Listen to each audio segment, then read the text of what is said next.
Gaza, Myanmar, ভারতে মুসলিমরা দুর্দশার শিকার হচ্ছেন। খোমাইনির মন্তব্য করা প্রতিক্রিয়া নয়াদিল্লি। মায়ানমারে কুকি জঙ্গি গ্রেপ্তার মণিপুরে, আমি তো আগেই বলেছিলাম, বললেন মুখ্যমন্ত্রী বীরেন।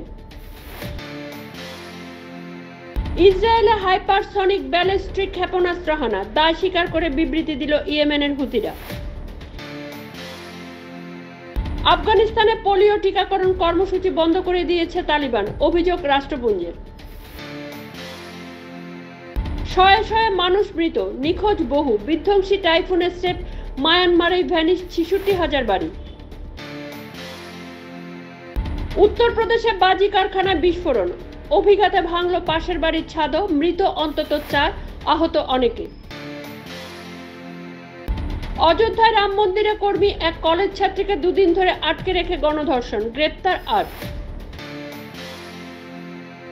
মণিপুরে 5 জেলায় শিথিল হলো কারফিউ, মঙ্গলেই খুলছে স্কুল, ফের চালু হবে ইন্টারনেট পরিষেবাও।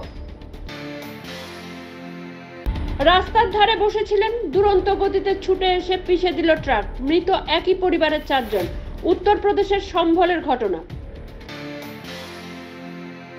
অসমে চাকরিপ্রার্থী শরীর তল্লাশির নামে হেনস্থার অভিযোগ, তদন্তের নির্দেশ মুখ্যমন্ত্রী হিমন্তের। নিরাপত্তার পরিবেশ নেই, জুনিয়র ডাক্তারেরা দিল্লির যৌথ সাংবাদিক বৈঠকে তুললেন অভিযোগ। জম্মু ও কাশ্মীরের ভোটের প্রথম দফায় প্রচার শেষের সময় সন্ত্রাসের জন্য বিরোধীদের নিশানা শাহের।